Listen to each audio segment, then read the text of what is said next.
Let's start with the subject corporate governance.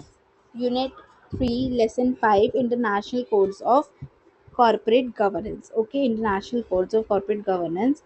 Unit 3, Lesson 5. In earlier chapter हमने global corporate failures के बारे में पढ़ा था, स्कैंडल्स वगैरह के बारे में पढ़ा था. अब today we will read about codes of corporate governance internationally. सबसे पहले इंट्रोडक्शन है, क्या है corporate governance. Codes have evolved internationally as a strategic framework to preserve या प्रिवेंट मैसिव फाइनेंशियल फेलियर्स. जो हमने फेलियर्स पढ़े थे कि ये हो गया वो हो गया, तो उनको प्रिवेंट करने के लिए हमने क्या किया है, कॉर्पोरेट गवर्नेंस कोड को इवॉल्व किया इंटरनेशनली स्ट्रैटेजिक फ्रेमवर्क को, ताकि हम प्रिवेंट कर सके ये जो फाइनेंशियल फेलियर्स हैं इनको. इंश्योर करते हैं रिलायबल रिपोर्टिंग, ताकि जो रिपोर्टिंग है वो सही से, जैसे हम पहले पढ़ रहे थे कि विंडो ड्रेसिंग हो रही है, ये हो रहा है वो हो रहा है, तो वो ना प्रोटेक्ट करे मार्केट पार्टिसिपेंट्स को, जो शेयर होल्डर्स है जो भी उनमें इन्वेस्ट करते हैं उनके पैसे डूबे ना. And foster long term corporate health. ठीक है. की फाउंडेशनल कॉर्नरस्टोन्स क्या है इसके अंदर, Cadbury report, AK Sarbanes Oxley act 2002 जो एक स्कैंडल था जो बहुत इंपॉर्टेंट था जिसकी वजह से ये बना, और एक OECD प्रिंसिपल.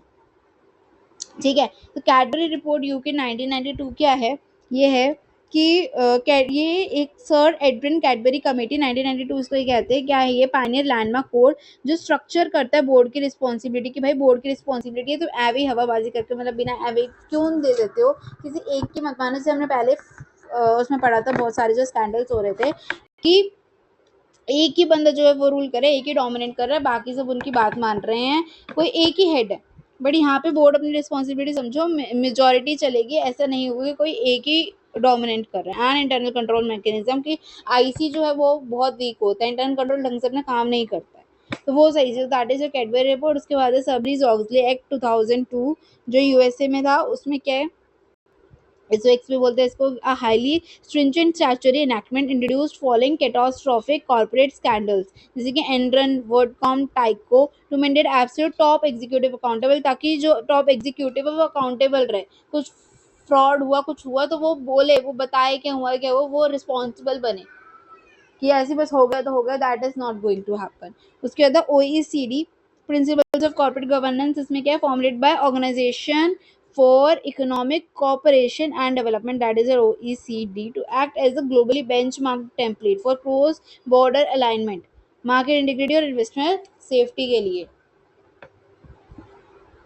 सबसे पहले हम सर एड्रियन कैडबरी कमेटी जो 1992 में बनी थी उसके बारे में वी विल रीड.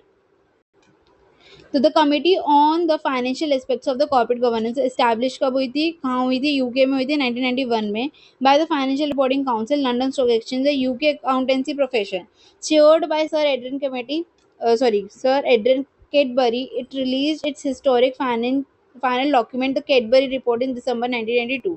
ठीक है. फिर ये जो बनी कमेटी उसने जो अपना फाइनल रिपोर्ट निकाला कैडबरी रिपोर्ट, वो कब निकाला, दिसंबर 1992 में, 1982 के लास्ट में निकाला. एम्स और अंडरलाइन कोर ऑब्जेक्टिव. अब ये क्यों बनी कमेटी, क्या था,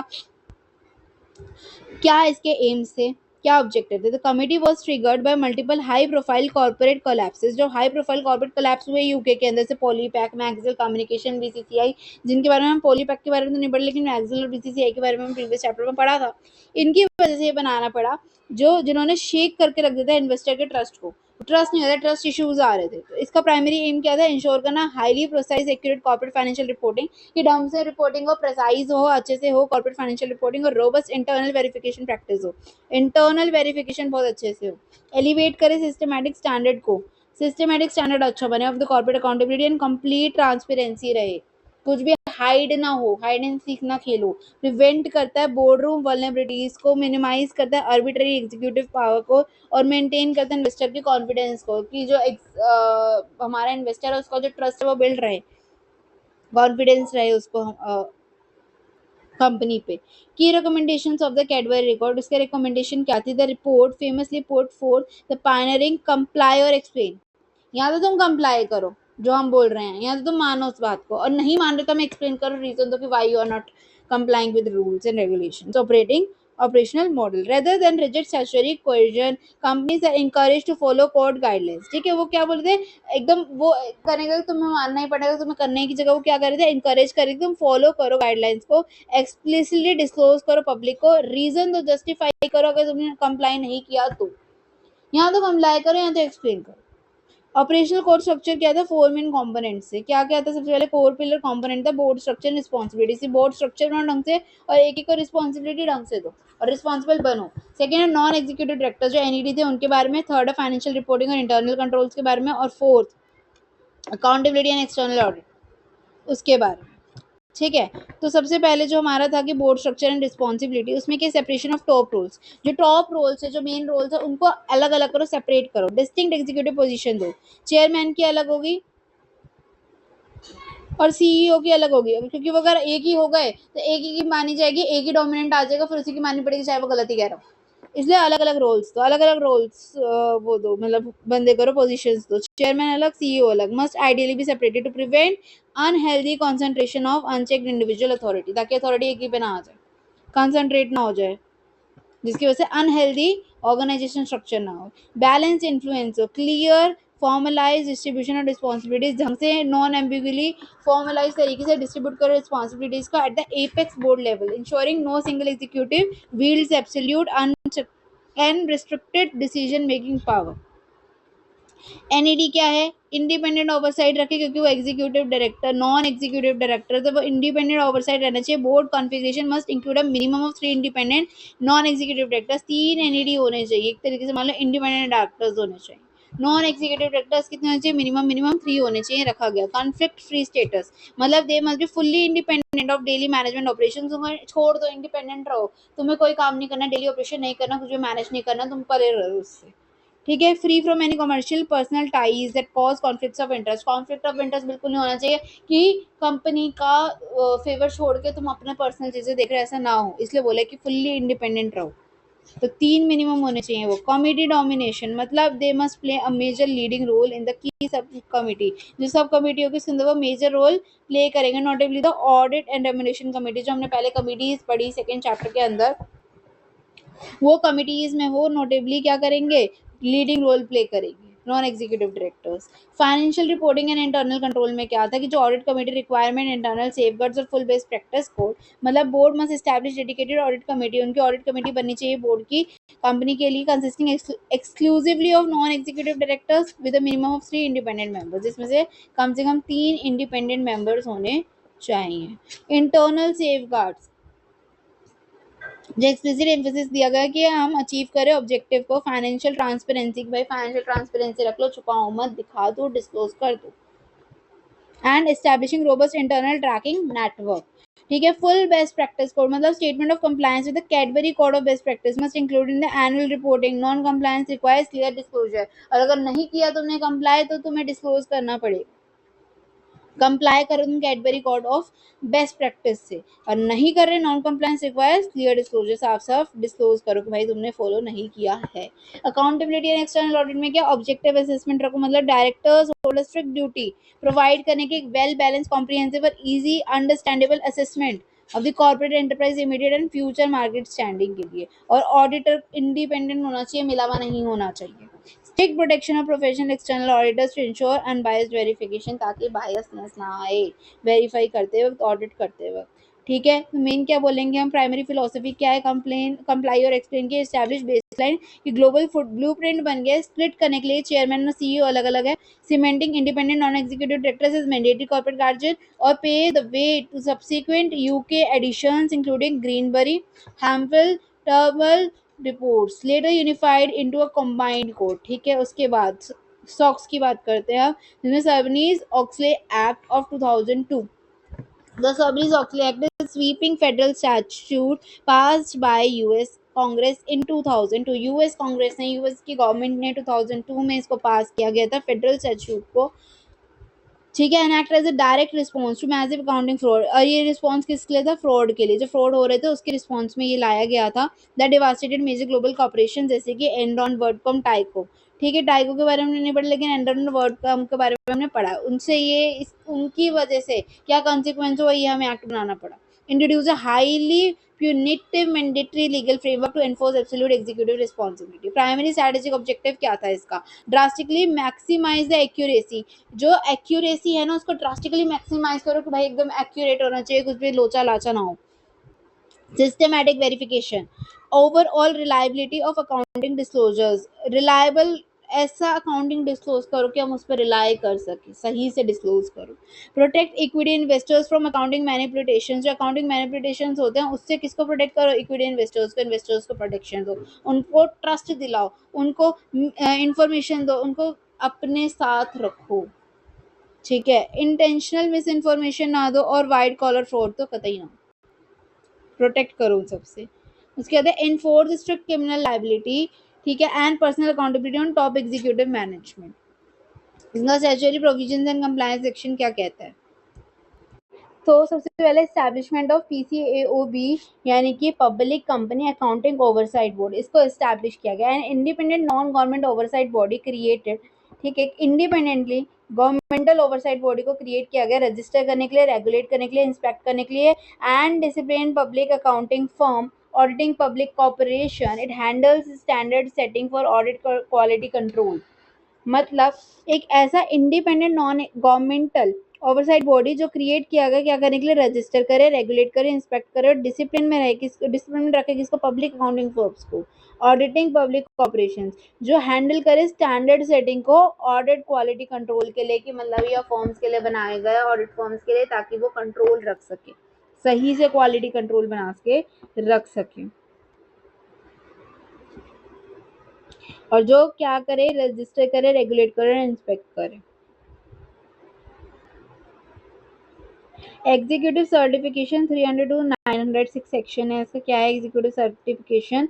corporate responsibility for financial report. Mandate करता है कि जो सीईओ और जो सीएफओ है, जो चीफ एग्जीक्यूटिव ऑफिसर है, जो चीफ फाइनेंशियल ऑफिसर है, उसको पर्सनली साइन करना पड़ेगा, सर्टिफाई करना पड़ेगा जो फाइनेंशियल स्टेटमेंट्स है उसके अंदर कोई भी मटेरियल मिसरिप्रेजेंटेशन नहीं, कोई भी मटेरियल इंपॉर्टेंट एम्फसाइज जिसको करना चाहिए था, जिसको दिखाकर जो यूजर्स है उनका फैसला डिसीजन बदल सकता है या जिनसे उनको फर्क पड़े, वो होती है मटेरियल. तो ऐसा कुछ भी नहीं होना चाहिए, मिस रिप्रेजेंट नहीं होना चाहिए. Fairlie present the financial health of the enterprise.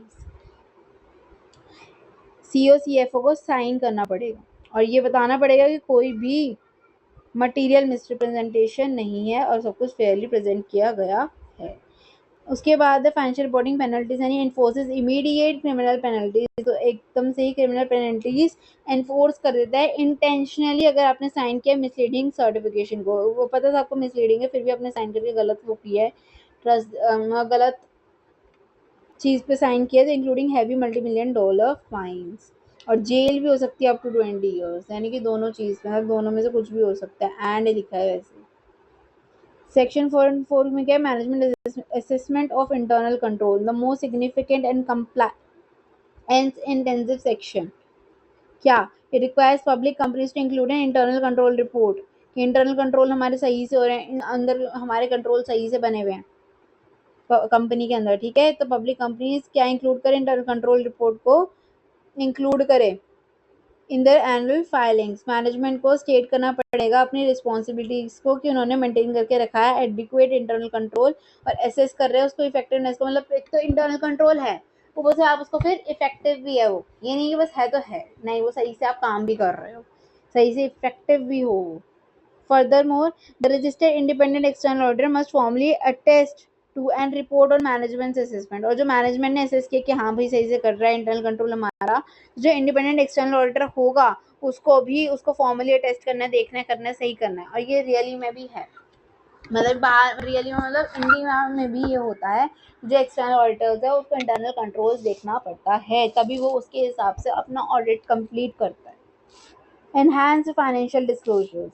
ठीक है, requires rapid real time public reporting of material changes in financial condition. अगर कुछ भी फाइनेंशियल कंडीशन चेंज होती है, मटेरियल चेंज होता है उसके अंदर, तो वो रैपिडली आप डिस्क्लोज कर दो. Places strict prohibition on off balance sheet items. ठीक है, यहाँ फिर special purpose entities use to conceal liabilities, वो भी डिस्क्लोज करनी पड़ती है, जैसे ऊपर वाले केस में हुआ था, एसपी जैसे दिखा रहे थे. Independence of the auditor. Auditor independent होना चाहिए. रिस्ट्रिक्ट करता है क्या? ऑडिट फर्म्स को कि ऑफर वो नॉन ऑडिट सर्विस. मतलब आप खाली ऑडिट करने आए हो तो ऑडिट ही करो, नॉन ऑडिट सर्विसेज नहीं अलाउड आपको। आप कंसल्ट नहीं कर सकते, आप उनको कोई स्टॉक मार्केट का कुछ वो नहीं दे सकते, आईटी सेटअप कुछ नहीं बता सकते, लीगल वर्क कुछ नहीं दे सकते उनको आप। ठीक है कि लॉयर का काम कर रहे हो, कुछ कर रहे हो, फाइनेंशियल असिस्टेंस नहीं दे सकते आप खुद, जो है फाइनेंशियल स्टेटमेंट्स बना नहीं सकते। आप इवैल्यूएट करने आए, ऑडिट करने आए हो, नथिंग एल्स। तो आप इंडिपेंडेंट रहो। रिस्ट्रिक्ट करते हैं ऑडिट फर्म्स को कि वो नॉन ऑडिट सर्विस ना दे to their audit clients to avoid conflict of interest.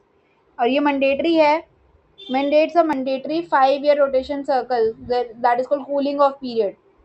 Cooling of period रहे मतलब जितने साल बोला उतने साल काम करके कुछ साल ना काम करने उधर, दैट इज अ कूलिंग। हर किसी का, हर कंट्री का अलग अलग होता है cooling of period, retention cycle जिसको कहते हैं, जिससे ऑडिट पार्टनर्स एकदम ही वो इनफॉर्मल ना हो जाए क्लाइंट के साथ और फिर वो वही है कि बिल के जो है फ्रॉड कर रहे हैं। Severe criminal penalties corporate fraud के लिए, अगर upgrade penalties for altering, destroying और fabricating corporate financial logs to obstruct federal investigation, up to 20 साल की तो जेल ही है। तब कंपैरिजन चार्ट है कैडबरी और सॉक्स का, क्या है ये? प्रिंसिपल बेस्ड होता है, गाइडलाइंस फ्रेमवर्क दे रखा है कैडबरी में, स्टैट्यूटरी रूल बेस्ड लो, हाईली कोएर्सिव है, ये कोएर्सिव नहीं है। ठीक है, स्ट्रिक्ट लीगल कंप्लायंस मैंडेटरी। ठीक है, और अगर नहीं करोगे तो ये इलीगल है, non compliance is illegal.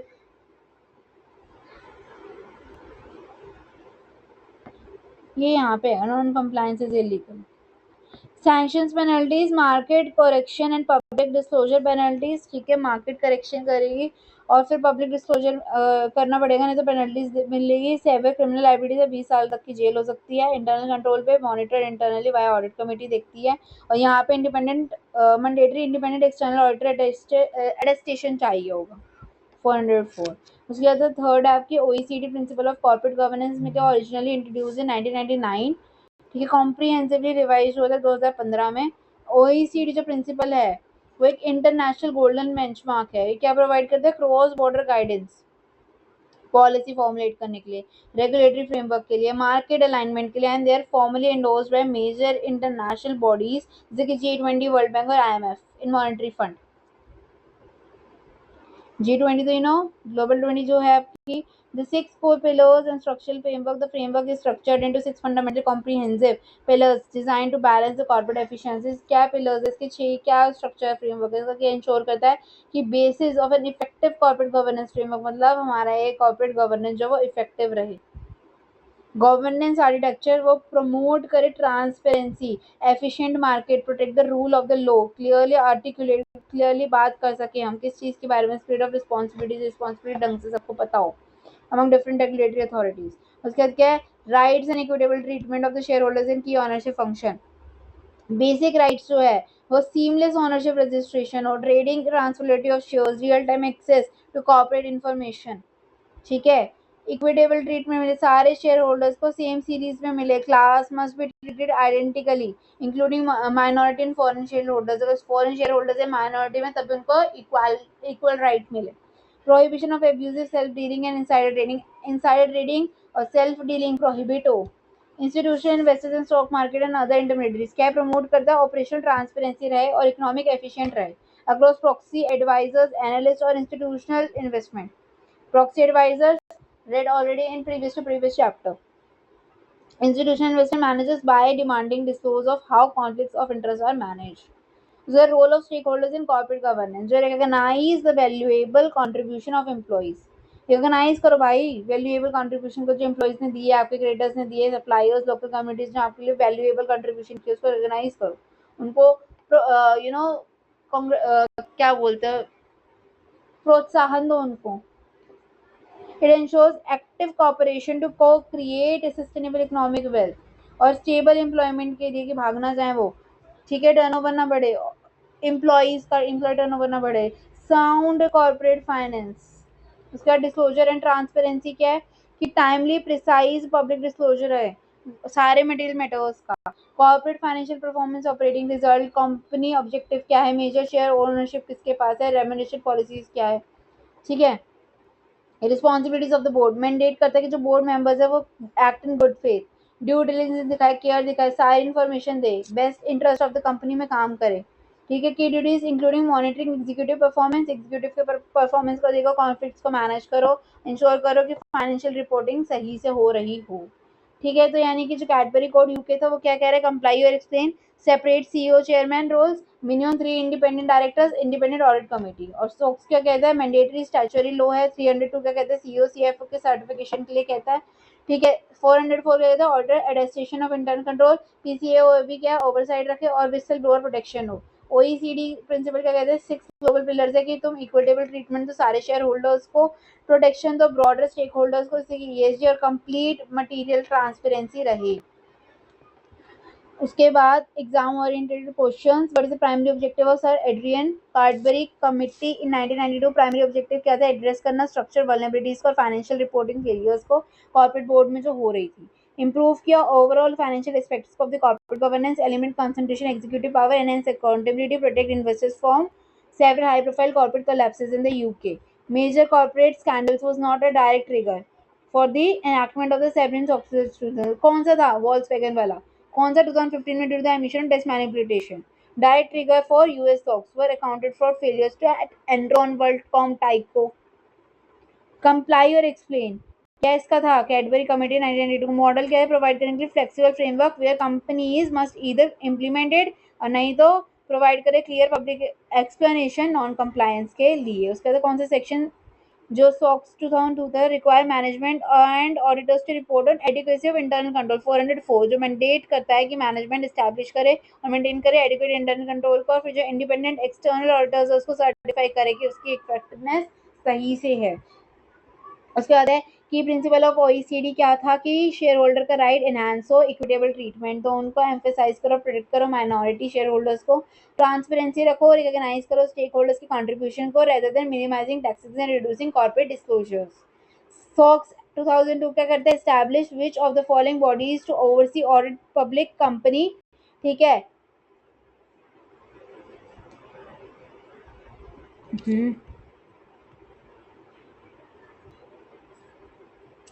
where we were। Yes, it emphasizes protecting minority shareholder transparency रखे, contribution, minimizing taxes और reducing corporation disclosures। उसके बाद है Sarbanes Oxley Act 2002 establish which of the following bodies to oversee audit of the public company। तो वो PCAOB जो है उसको किया गया था, direct regulates inspects and एनफोर्सेस compliance amongst independent auditing firm. क्या करता है, ओवरसी करता है audit of the public companies को। PCAOB public company accounting oversight board. Which company recommendation was made by this, separation of the roles और chairman और CEO ensure healthy system to check balances the highest level ताकि dominance ना बढ़े। According to OECD, what is the role of the board in relation to the company's financial statement? क्या करता है, integrity रखता है कंपनीज अकाउंटिंग की, financial reporting system की, जिसको overseeing which includes overseeing independent external audit review. उसके बाद एमसीक्यूज, मिनिमम नंबर कितने होने चाहिए, 3 होने चाहिए। नॉन एग्जीक्यूटिव के सॉक्स को कहते हैं एग्जीक्यूटिव को नोइंगली सर्टिफाइज नॉन कंप्लीट और मिसलीडिंग करेगा, कितने साल की जेल है, 20 साल की जेल है उसको। Maintain independence under both socks and Cadbury audit committee must consist of क्या होनी चाहिए, independent non executive directors, executive नहीं, मेजोरिटी ऑफ दिस नहीं, रिप्रेजेंटेटिव नहीं, exclusively independent non executive directors. और कूलिंग ऑफ पीरियड कितना होता है, 5 साल का होता है। ठीक है, रोटेशन। उसके बाद long form descriptive exam orientated questions आपके 2 हैं, होमवर्क में दे दूं क्या।